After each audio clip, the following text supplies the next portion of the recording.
Gumawa ako ng pinakamalaking microphone sa buong mundo. Mga tipo mo'y mistisa at chinita, habang ako'y morenang dalagang Pilipina. Pinagmana ko sa mga mata mo, huwag kang kumaripas ng takbo. Dakuha ni Moy! Noong nakaraang videos natin ay ginawa nating microphone itong speaker. In this video, gawa natin siya ng paraan para magmukha siyang microphone. At ito na yon. Ang resulta, nagmukha siyang isang dambuhalang microphone. Ang ginamit ko ditong pinakaulo niya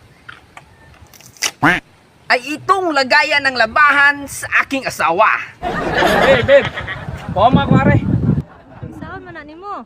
Ah, basta! At makikita na natin dito ang speaker na sang ginamit natin na parang higanting microphone coil. I saw the light on the night that I passed by your window. I saw the flickering shadows of love on your blind.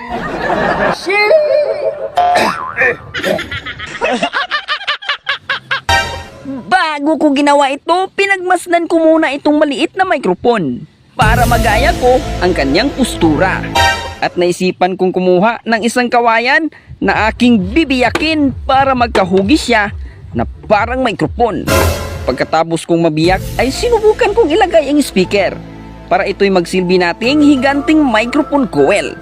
At itinali ko ito ng nylon para maging stable.